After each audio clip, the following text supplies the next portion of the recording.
Silakan duduk saudara-saudara. Shalom semuanya, apa kabar hari ini? Luar biasa, amin. Saudara, hidup itu nggak selalu mulus kan ya? Kita semua tahu bahwa hidup itu penuh dengan ups and down. Masalah selalu ada. Apakah itu masalah finansial, atau itu masalah kesehatan. Dan ada juga masalah yang mungkin kita semua sudah mengalami, yaitu masalah relationship. Dengan siapa saja. Dan semakin besar circle kita, circle of friendship kita, semakin banyak orang yang kita kenal saudara, maka semakin besar pula kemungkinan kita mengalami konflik dengan mereka. Dan semakin besar peluang buat kita disakiti oleh orang lain. Dan saudara, terkadang masalah yang datang dalam hidup kita, konflik yang datang dalam hidup kita itu kemudian membuat kita jadi lelah, jadi capek. Terus akhirnya kita mikir, ya udahlah, mendingan di rumah aja. Mendingan gak gitu involve lah, gak mau terlalu dekat sama orang, capek hati. Ya kan ya, mendingan di rumah dan lebih damai hati kita. Tapi saudara, kalau kita ingat di awal bulan, saya sempat sampaikan tentang amanat agung. Saya berkata bahwa misi bukan berarti kita harus jauh, pergi ke tempat yang jauh-jauh, tetapi misi adalah kehidupan kita sehari-hari. Di mana kita senantiasa memberitakan nama Tuhan kepada orang-orang yang dikirim Tuhan di dalam hidup kita. Nah itu artinya saudara, misi itu adalah tentang relationship. Kita tidak bisa melaksanakan amanat agung Tuhan jika kita tidak mempunyai hubungan dengan orang lain. Tapi kadang kita mungkin mikir gini, Tuhan, saya sudah melakukan yang terbaik, saya sudah melakukan yang benar, tapi jangankan di-appreciate, saya malah dijelek-jelekin, saya malah dimusuhin, saya malah disalahin. Dan kadang itu membuat kita menjadi patah semangat. Dan parahnya lagi seringkali kita merasa saudara bahwa masalah kita yang kita hadapi ini paling unik. Gak ada orang lain yang mengalami yang sama kayak kita. Masalah kita ini yang paling besar, paling susah. Tapi saudara tahu gak, Paulus dia mengalami hal yang sama. Dia bahkan mengalami hal yang lebih berat daripada kita. Paulus dia sangat mengasihi jemaat Korintus saudara. Dia mengorbankan waktunya, mengorbankan tenaganya, bahkan menyerahkan seluruh hatinya. Tetapi dia masih dijelek-jelekin sama jemaat Korintus. Ada yang bilang Paulus itu pelin-pelan, gak konsisten. Sebentar bilang dia mau berkunjung, tapi sebentar dia bilang gak jadi. Apa yang diharapkan dari pemimpin yang pelin-pelan seperti itu? Ada yang bilang Paulus itu pengecut. Kalau negur cuma berani di surat, gak berani bertatap muka. Buat apa pemimpin yang penakut seperti itu? Ada lagi yang bilang Paulus itu siapa sih? Dia gak punya kredibilitas. Dia gak ada tuh yang menuliskan surat rekomendasi seperti kami dikasih surat rekomendasi dari penatua-penatua kami. Tapi Paulus gak ada. Dan saudara, serangan terhadap Paulus ini gak cuma secara verbal, tapi juga secara fisik. Dia pernah dipukul, dia dicambuk, dia ditimpuki batu, dia bahkan dipenjara. Tapi melalui semua itu, dengarkan apa yang Paulus bilang. Dia berkata bahwa dalam segala hal kami ditindas, namun kami tidak terjepit. Kami habis akal, namun kami tidak putus asa. Kami dianiaya, namun kami tidak ditinggalkan sendirian. Kami dihempaskan, namun kami tidak binasa. Dan di akhir hidupnya Paulus berkata bahwa aku telah mengakhiri pertandingan yang baik. Aku telah mencapai garis akhir dan aku telah memelihara iman. Saudara, Paulus gak menyerah. Dia terus melayani, dia terus memberitakan Kristus betapapun itu terkadang menyakiti hatinya. Dan saya yakin kita semua yang di sini pasti pingin seperti Paulus. Amin saudara. Kita mau menjalankan amanat agung, kita mau memberitakan Injil tanpa menyerah. Maka hari ini saya mau mengajak kita melihat apa yang dilihat oleh Paulus, apa yang dimengerti oleh Paulus, sehingga dia mampu bertahan sampai pada akhirnya. Ini apakah sudah disiapkan PPT-nya? Oke. Yang pertama, Paulus tidak menyerah karena dia tahu bahwa pelayanan yang dia miliki adalah anugerah dari Tuhan. Saudara, kalau dasar pelayanan kita adalah pujian dari manusia, cepat atau lambat pujian itu akan hilang. Dan kita pasti akan menyerah. Kalau motivasi kita melayani adalah supaya kita diterima oleh orang, supaya kita mendapatkan validasi dari orang, supaya orang menghormati kita, saudara, I have bad news for you. Kita pasti akan ditolak. Karena Injil itu terkadang menyinggung perasaan orang yang tidak mau mendengarnya.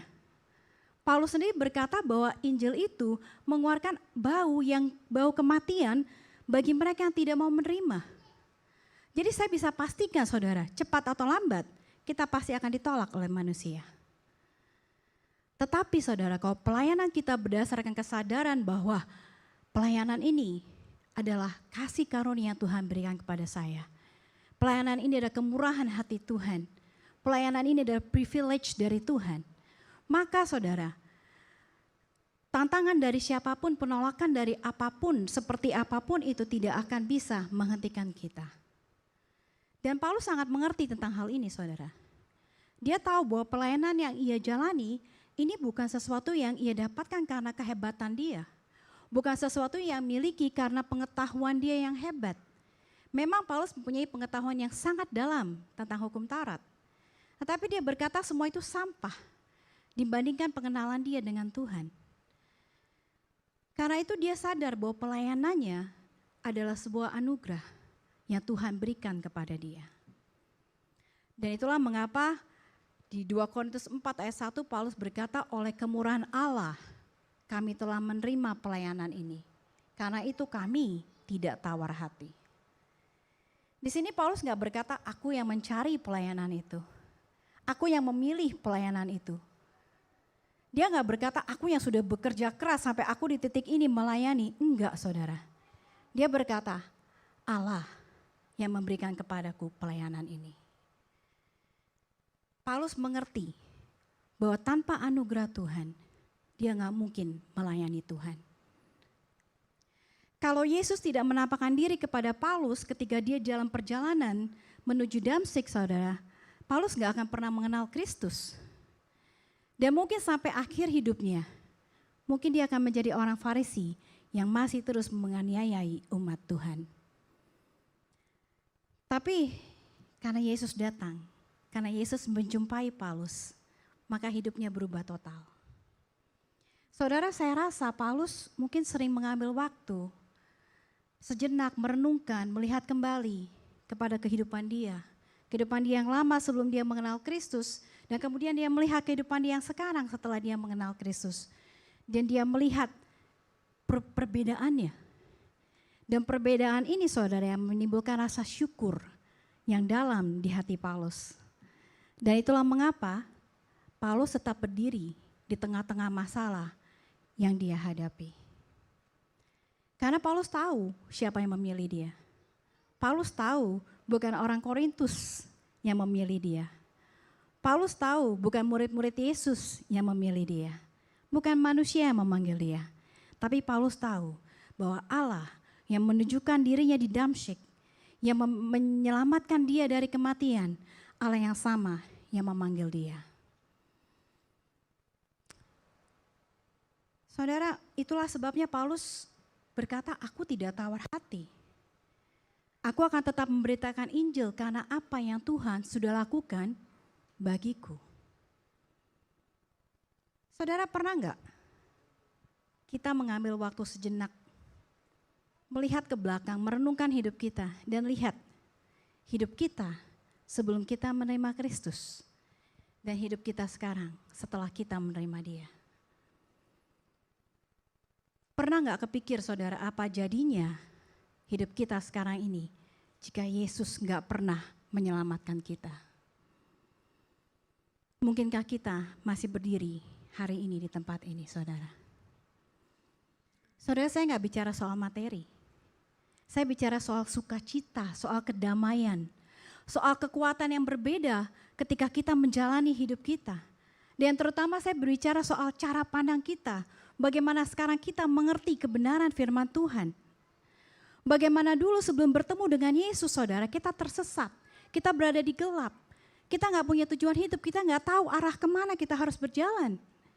Tapi sekarang kita punya Roh Kudus di dalam kita. Yang senantiasa memberikan kita kekuatan, yang senantiasa memimpin langkah kita, membimbing kita selangkah demi selangkah. Pernah nggak saudara kita merenungkan apa yang Tuhan sudah lakukan di dalam hidup kita? Saudara, saya ingat suami saya sering bilang gini, kalau kita berhutang budi sama seseorang, itu selama hidup kita pasti akan ingat. Karena kita nggak pernah bisa balas jasanya mereka. Kalau kepada manusia saja kita mempunyai rasa yang seperti itu, saudara, apalagi kepada Kristus. Dia sudah mati bagi kita. Dia memberikan kita kehidupan. Dia memindahkan kita dari gelap kepada terang. Harusnya saudara kita sadar bahwa kita nggak akan pernah bisa membalas kasih-Nya.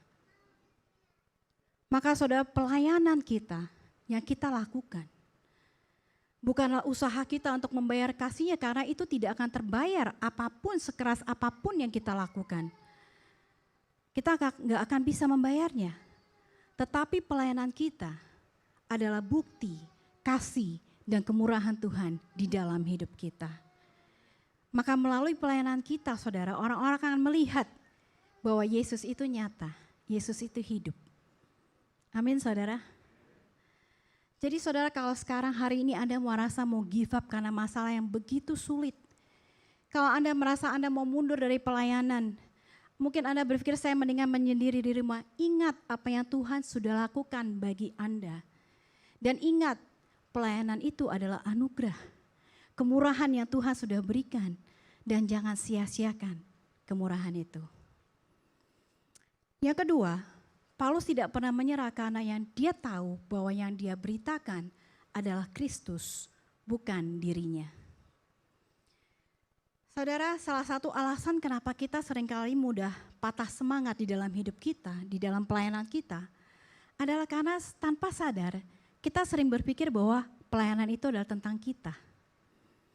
Tentang bagaimana orang menilai kita, tentang bagaimana orang meresponi kita, tentang apakah orang suka yang saya lakukan, apakah orang akan setuju dengan apa yang saya katakan. Dan kalau kemudian mereka ternyata tidak suka, kalau mereka salah paham atau mereka mulai mengkritik kita, kita mulai ragu, kita mulai down, dan kita mulai mau mundur dari pelayanan. Tetapi saudara, di ayat 5 Paulus berkata, sebab bukan diri kami yang kami beritakan, tetapi Yesus Kristus sebagai Tuhan. Ini bagi saya luar biasa. Karena di sini Paulus bilang, kalau orang menolak aku, enggak apa-apa. Karena ini bukan tentang aku. Karena yang aku beritakan bukan diriku. Yang aku bawa bukan diriku, tetapi Kristus. Dan ini seharusnya membebaskan kita, sama seperti ini membebaskan Paulus untuk memberitakan kebenaran, saudara. Justru karena Paulus tahu bahwa yang dia beritakan adalah Kristus dan bukan dirinya, maka Paulus merasa bebas untuk menyatakan Injil sebagaimana adanya Injil itu. Maka di ayat 2 dia berkata, tetapi kami menolak segala perbuatan tersembunyi yang memalukan, kami tidak berlaku licik dan tidak memalsukan firman Allah. Sebaliknya kami menyatakan kebenaran, dan dengan demikian kami menyerahkan diri kami untuk dipertimbangkan oleh semua orang di hadapan Allah. Saudara, di sini Paulus berkata, aku nggak perlu mengubah Injil supaya orang suka. Aku nggak perlu pakai trik-trik atau gimmick-gimmick khusus yang membuat orang tertarik. Aku nggak perlu melembutkan firman, mengencerkan firman supaya nyaman di telinga orang. Aku nggak perlu ngikutin selera orang. Dan aku juga nggak perlu menceritakan kepada orang-orang kredensial apa yang aku miliki, apakah aku ini S1, S2, atau S3. Karena yang aku beritakan adalah Injil. Dan ketika aku memberitakan Injil, aku memberitakan bukan supaya orang menerima aku, tetapi supaya kebenaran Tuhan dinyatakan. Saudara, ini seharusnya menjadi pedoman di dalam hidup kita. Kita harus setia menyatakan kebenaran. Apakah orang mau menerimanya atau tidak, itu bukan masalahnya. Jangan kita melembutkan firman Tuhan, mengencarkannya, dan kemudian membuat firman itu kehilangan bobotnya. Contohnya dengan berkata, kita diselamatkan oleh karena anugerah, bukan karena perbuatan, itu benar. Tapi terus jangan lanjutkan, makanya gak apa-apa kalau kamu terus berbuat dosa. Karena toh Tuhan tahu tidak ada orang yang sempurna. Gak apa-apa, take your time. Jangan saudara. Jangan juga kita berkata, gak apa-apa kalau kamu mau melakukan itu, toh semua orang di sini melakukan itu. Kalau kamu gak melakukan nanti kamu malah rugi, Tuhan ngerti. Jangan saudara. Tapi katakan kebenaran itu sesuai dengan kebenaran firman Tuhan. Dan memang kebenaran itu kadang menyakitkan orang yang mendengarnya. Dan membuat mereka marah sama kita. Enggak apa-apa saudara. Ketika Anda menasihati seseorang lalu dia tersinggung. Atau ketika Anda berbicara jujur kemudian Anda disalahkan. Ya udah enggak apa-apa. Toh tujuannya bukan supaya kita diterima. Tetapi tujuannya supaya mereka mendengarkan kebenaran dan hopefully mereka mau bertobat. Paulus berkata deh ya selanjutnya saudara bahwa orang-orang ini yang menolak kebenaran most likely bukan karena kita. Tapi karena apa? Kita lihat apa yang dia katakan. Jika Injil yang kami beritakan masih tertutup juga, maka ia tertutup untuk mereka yang akan binasa. Yaitu orang-orang yang tidak percaya, yang pikirannya telah dibutakan oleh ilah zaman ini. Sehingga mereka tidak melihat cahaya Injil tentang kemuliaan Kristus yang adalah gambaran Allah. Jadi saudara, jangan merasa tersinggung kalau Anda ditolak. Jangan juga meragukan kebenaran yang Anda sampaikan kalau Anda tahu itu sesuai dengan kebenaran firman Tuhan. Karena Paulus berkata, bahwa mereka tidak bisa menerima kebenaran itu, tidak bisa menerima apa yang kita sampaikan karena pikiran mereka sudah dibutakan oleh ilah zaman ini. Mereka menolak karena pikiran mereka sudah dipengaruhi oleh filosofi dunia yang kelihatannya benar, yang kelihatannya wise, tetapi tidak. Saudara ingat Roma 12 ayat 2? Saya sering mengutip ayat ini. Dikatakan bahwa dunia akan terus mempressure kita, menekan kita, supaya kita masuk ke dalam cetakannya. Supaya kita mempunyai cara pikir yang sama dengan dunia. Supaya kita hidup menurut gaya dunia, saudara. Dan kalau kita lihat, hal ini semakin nyata di zaman sekarang. Bukan hanya orang yang tidak percaya, tapi bahkan orang percaya pun, orang Kristen pun berpikir memakai cara dunia. Mereka berkata kita harus memiliki kasih, kita kan Kristen, maka kita harus punya toleransi. Jadi tutup mata aja kalau orang berbuat dosa. Jangan ditegur, jangan menghakimi.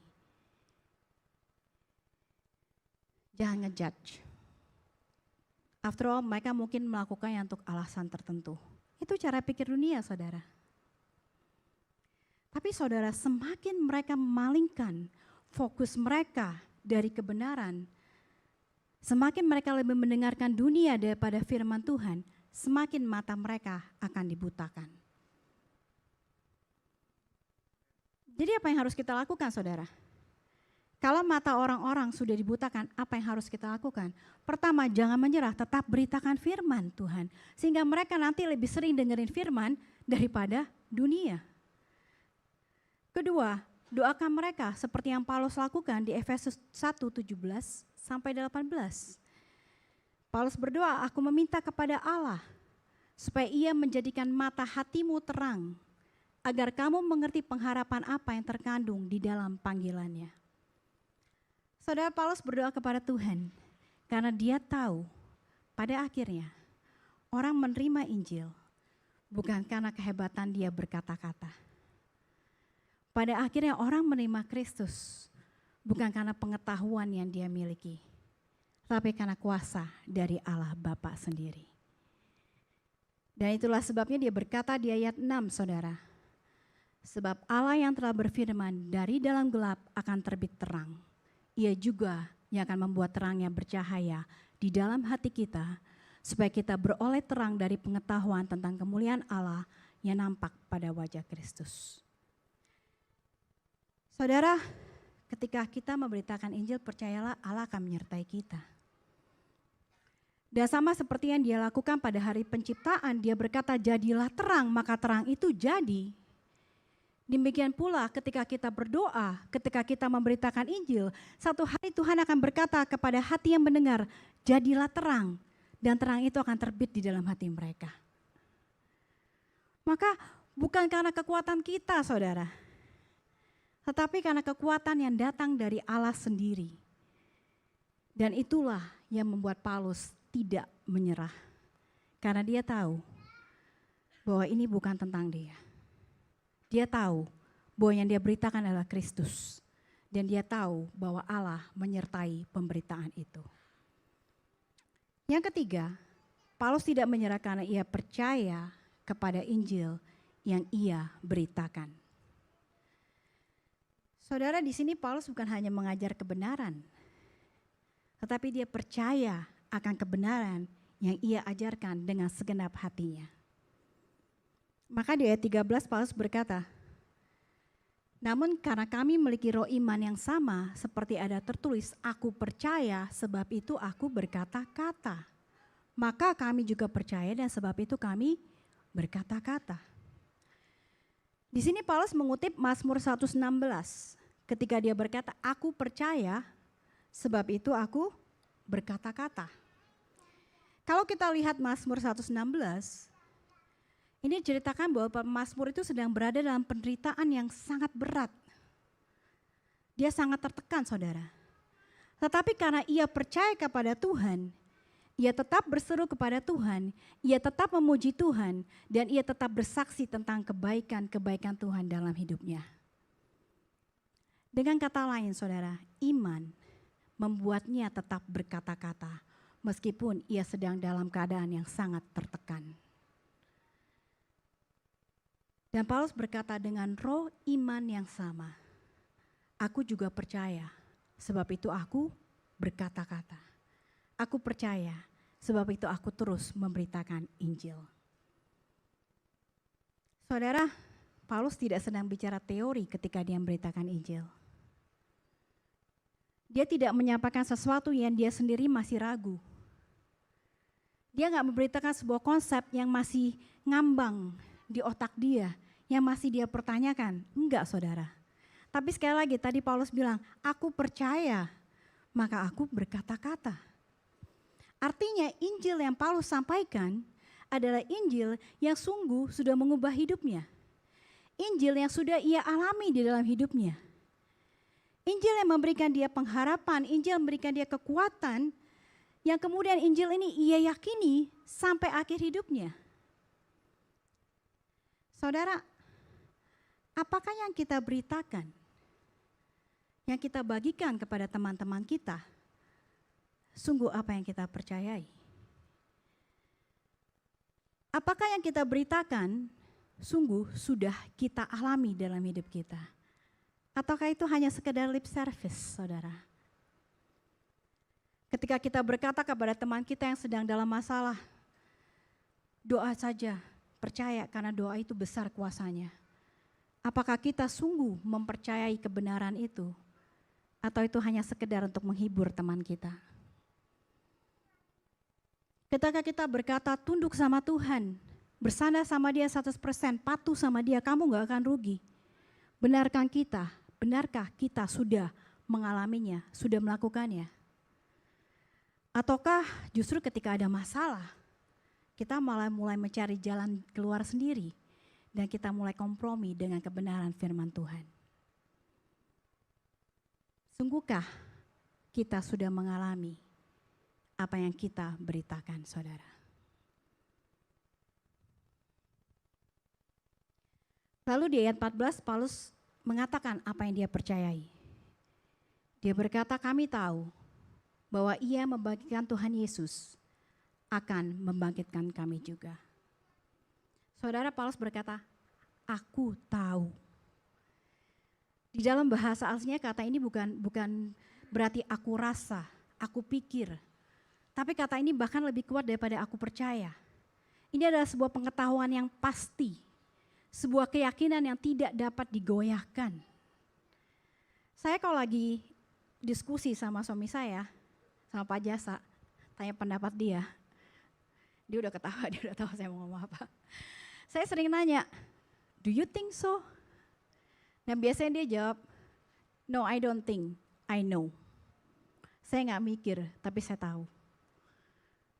Lebih pasti saudara, lebih tegas.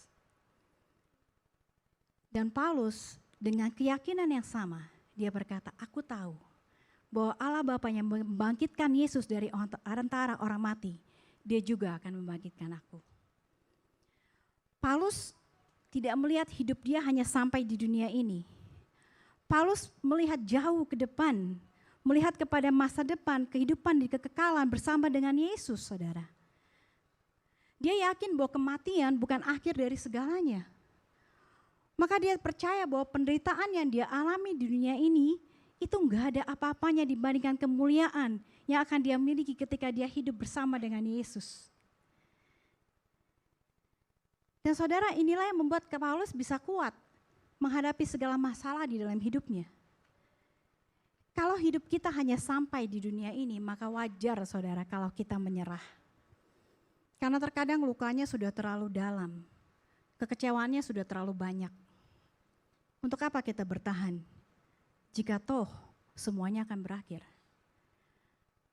Untuk apa kita bertahan kalau kita tahu bahwa pada akhirnya semuanya akan lenyap? Tetapi saudara, kita memiliki keyakinan akan kehidupan bersama dengan Yesus di dalam kekekalan. Amin saudara. Amin. Nah saudara, mungkin hari ini Anda datang dengan hati yang letih, dengan hati yang capek. Mungkin Anda sedang menghadapi masalah yang sangat berat. Mungkin Anda sedang menghadapi konflik, menghadapi penolakan, atau mungkin ada kesalahpahaman yang tidak bisa diselesaikan. Mungkin Anda merasa Tuhan, apapun yang saya lakukan, itu tidak pernah dilihat dan tidak pernah dihargai. Tetapi firman Tuhan hari ini berkata, never give up. Jangan menyerah. Mengapa? Karena pelayanan kita adalah anugerah dari Tuhan. Kedua, karena ini bukan tentang kita, tetapi ini adalah tentang Kristus. Dialah yang mau kita beritakan. Ketiga, karena kita percaya kepada Injil yang memberikan kita pengharapan akan kehidupan yang kekal. Dan saudara, kalau Paulus dengan segala luka, dengan segala kekecewaannya, dengan segala penderitaannya, dia tetap berkata, aku tidak tawar hati. Maka dengan anugerah yang sama yang Tuhan berikan kepada Paulus, kita pun dapat berdiri dan berkata, Tuhan, aku tidak tawar hati. Tuhan, aku enggak akan menyerah. Tuhan, aku akan tetap memberitakan Injil dan memberitakan nama-Mu. Dan di atas semuanya saudara, kita perlu mengerti bahwa kita memiliki satu tujuan dan hanya satu tujuan di dalam hidup kita. Dan ini dikatakan oleh Paulus di ayat 15. Sebab semuanya itu terjadi oleh karena kamu, supaya kasih karunia yang semakin besar berhubung dengan semakin banyaknya orang yang menjadi percaya, menyebabkan semakin melimpahnya ucapan syukur bagi kemuliaan Allah. Saudara, pada akhirnya tujuan hidup kita, purpose dari hidup kita adalah untuk memberitakan namanya. Agar semakin banyak orang menerima dia. Dan semakin banyak orang mengucap syukur kepada dia. Dan namanya semakin dipermuliakan. Jadi saudara, apapun yang terjadi dalam hidup kita, tetap beritakan nama Kristus. Tetap melayani saudara. Tetap setia memberitakan Kristus. Karena dia yang memanggil kita. Dia juga yang akan mengokohkan kita, dia juga akan menguatkan kita dan menemani kita sampai akhirnya. Karena saudara, ketika kita menjauh dari tujuan hidup kita akan menjadi tidak berarti. Tetapi ketika kita melakukan apa yang menjadi bagian kita, memberitakan nama Kristus, semakin banyak orang akan menerima dia. Semakin banyak orang akan mengucapkan syukur kepada dia. Semakin nama yang dipermuliakan. Dan hidup kita akan semakin bermakna. Amin saudara. Jadi saudara jangan give up, jangan menyerah. Tetap bersyukur, tetap beritakan Injil, tetap beritakan bahwa Tuhan itu baik. Amin. Mari kita berdoa.